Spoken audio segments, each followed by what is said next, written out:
After first world war. अब जो nationalism India है, यदि हम उसको लें तो वो स्टार्ट हो जाता है after the first war of independence. लोग अलग थे, फिर एक होने लगते हैं, उनमें फीलिंग आती है नेशनलिज्म की। जिसको हम नेशनलिज्म की बात करते हैं, नेशनलिज्म होता है क्या? It is a feeling of oneness, when we realize that कि every one is one and they share a common identity. और ये लेट 80s से लोगों के बीच में आने लगी थी, हम इंडियंस के बीच में आने लगी थी कि लोग ये मानने लगते yes they all are, they all have common identity. फिर से रहने वाला हो कहीं पे भी, कॉज चाहे कुछ भी रहा हो, बट इतना था कि सब लोग अब यही समझ रहे थे दे ऑल आर वन। ठीक है। सो आज हम देखें सबसे पहले कि आपका जो चैप्टर शुरू होता है, वो चैप्टर शुरू होता है with the entry of Mahatma Gandhi. First world war and होता है, और फर्स्ट वर्ल्ड वॉर हम लोगों के लिए कई सारी अपॉर्चुनिटीज भी लेकर आया। वॉर के कारण कुछ अपॉर्चुनिटीज भी लेकर आया। अपॉर्चुनिटी ये कि हमारी इंडस्ट्रीज को एक मौका मिला कि वो क्या कर सकते थे, अब अपने लिए एक उनको मार्केट मिली, इंडस्ट्रीज डेवलप्ड होती है। आपसे कहा कि देखो, nationalism is the loyalty and devotion to our nation. In this chapter we pick up the story from 1920 and the story of non cooperation movement, civil disorders movement. We learn how the social group participate in this movement. Mainly यही है। Between the two nationalist and the imperialist there is no meeting ground. Gandhi ji ने कहा था कि दो countries के बीच में, एक जो नेशनलिस्ट है और जो कॉलोनीज में है, उसका कोई संबंध नहीं हो सकता। फर्स्ट वर्ल्ड वॉर स्टार्ट होता है 1914 के अंदर। The first world war start in 1914। ठीक है। Due to occupy more colonies, India was under the British rule. और after the world war the defense expenses increases, and which led introduction of some more taxes. Some more taxes were introduced or involved in it. आपसे कहा first time income tax was introduced. The amount of the rate of income tax was just 2%. और during the custom duties were increase, means जो commodities क्या थी, जो भी हमारे यहाँ आएंगी या हमारे यहाँ से जाएंगी, उन सब पर जो टैक्सेस थे वो अब इंक्रीज कर दिए। और इसी बीच जो ये टाइम पीरियड था कि हमारे यहाँ पर many parts of the country crops were failed. ठीक, क्रॉप्स जो थी वो क्या हो गई थी, फेल हो गई थी। साकिब वीडियो ऑन कर। सो आपसे कहा जब हमारे यहाँ क्रॉप्स फेल हुई, इसका इम्पैक्ट ये हुआ कि शॉर्टेज ऑफ फूड ग्रेन्स, और उसके कारण जो हमारे यहाँ पर जो पॉपुलेशन थी उसमें भी काफ़ी सारी डेथ्स थी। किस चीज़ को लेकर? ड्यू टू स्टारवेशन, भूखमरी के कारण।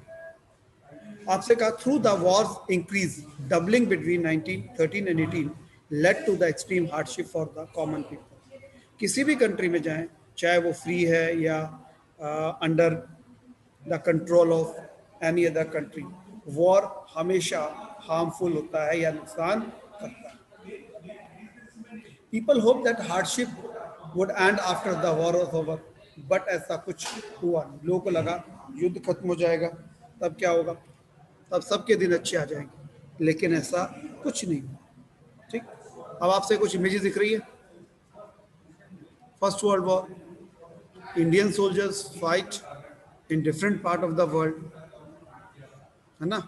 सो इसके साथ साथ जब वर्ल्ड वॉर हुआ, बहुत सारे सैनिक मारे गए, और एक बड़े एम्पायर को बचाए रखने के लिए सबसे ज़्यादा जरूरत किसकी होती है? वो होती है सोल्जर्स की। और during the first world war more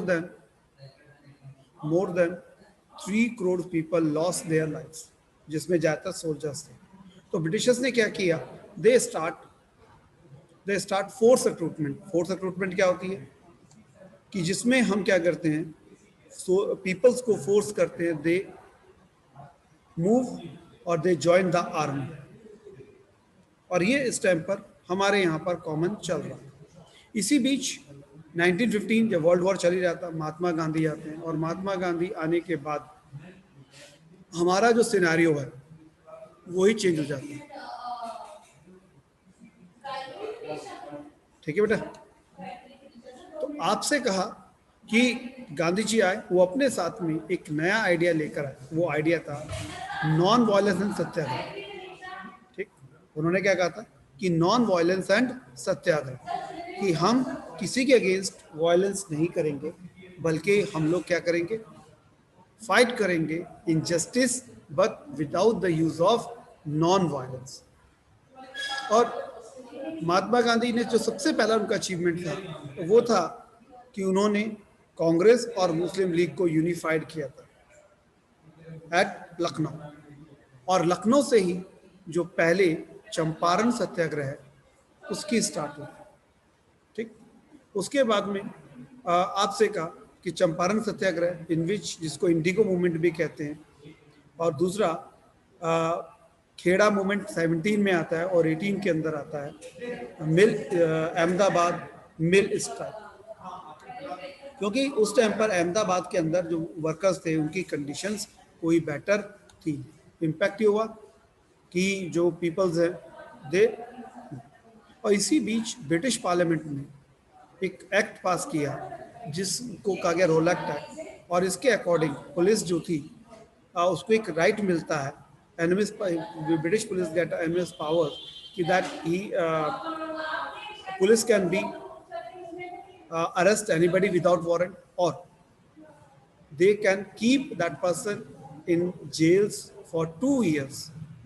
Mahatma Gandhi start opposing और उन्होंने रोलक सत्याग्रह स्टार्ट किया और shops were close, rallies organise, people goes on a strike. But in Punjab when people और गवर्नमेंट टेक अ चार्ज, वहाँ पर क्या था कि वहाँ से 2 नॉर्मल लीडर्स को अरेस्ट किया गया जिनके नाम थे डॉक्टर सतपाल और doctor Saifuddin Kitchlew. Every person knows they have very influenced leader or they are Gandhian, they are not revolutionaries, but उनको सस्पेक्ट था उनके ऊपर कि ये लोग क्या कर सकते हैं, they were the part of revolutionaries, और उनको हेल्प करते हैं। और इसी बीच general Dyer took over the command of Punjab police और people's organized a rally against Rolak Act or and the arrest of both the leaders. On 13th April 1990 आपको पता है कि पूरे पंजाब में बैसाखी का जो फेस्टिवल है वो ऑर्गेनाइज्ड किया जाता है, तो वहाँ पे भी किया गया। और पीपल्स जब गैदर थे, general Dyer close the exist gate, single gate था, और ये मिल जाएंगे आज भी वहाँ पर गोलियों के निशान हैं। तो कैसे वहाँ पर more than 1,600 people died, 2,400 were injured। और इसी बीच फिर गांधी जी अपना जो रोलक एक्ट सत्याग्रह वापस लेते हैं, और सत्याग्रह के बाद गांधी जी क्या करते हैं, और एक तरह स्टार्ट होता है, एक तरह से स्टार्ट होता है पुलिस का एक ना रुकने वाला अत्याचार ऑपरेशन, कि पंजाब में सेक्शन 144 इम्पोज कर दिया जाता है और सभी लोगों को कहा जाता है कि जो भी कोई घर के बाहर निकलेगा तो उसे पुलिस के सामने अपनी पगड़ी उतार के चलना पड़ेगा और बोलना पड़ेगा कि जो ब्रिटिश रूल है वो उसको फॉलो करेंगे। लेकिन इसी बीच 2 मुस्लिम leaders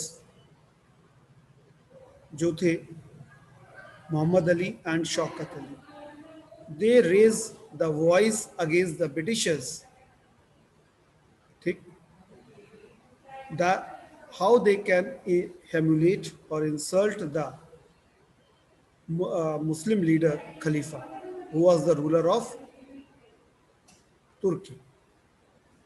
So Gandhi, he desires support from Gandhi ji, और Gandhi ji is ready to support।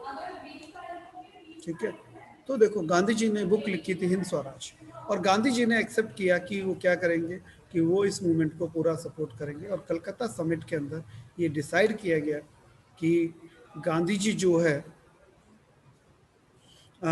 या कांग्रेस जो है वो खिलाफत मूवमेंट को सपोर्ट करे। ठीक। लॉन्च नॉन कॉपरेशन मूवमेंट अब launch by Mahatma Gandhi, Mohammad Ali and Shaukat Ali. अब शुरू में था, लेकिन 1920 में पहले शुरू हुआ था खिलाफत मूवमेंट, उसके सपोर्ट के लिए बाद में। पर ये दोनों ब्रदर्स जो थे, मोहम्मद अली, शौकत अली, दे वर द विद कांग्रेस और विद द सपोर्ट ऑफ, ठीक है बेटा। सो उन दोनों ने क्या किया, उन दोनों ने गांधी जी का जो मूवमेंट था उसको पूरा सपोर्ट किया। और गांधी जी ने कहा था यदि हम सारे लोग एक साथ एक टेबल पर आते हैं तो डेफिनेटली एक साथ हो जाते हैं तो हम with in a year British government को अपने देश से बाहर निकाल सकते। Is clear. और उन्होंने जो मेथड बताया, गांधी जी ने कहा था we will boycott government institutions, चाहे फिर वो गवर्नमेंट जॉब्स और गवर्नमेंट या फॉरेन गुड्स। तो इसका इम्पैक्ट ये हुआ कि thousands of student left government school, headmaster, teachers resigned, lawyers give up their legal practices, foreign goods were boycotted, foreign clothes were burned in huge bonfire, which organized on a common place. ठीक। आपसे कहा ये सारे काम किए, लेकिन कई बार question यहाँ पर आता है, कई बार क्वेश्चन आता है, क्वेश्चन क्या होता है कि व्हाट वर द मेथड्स। हाँ जी,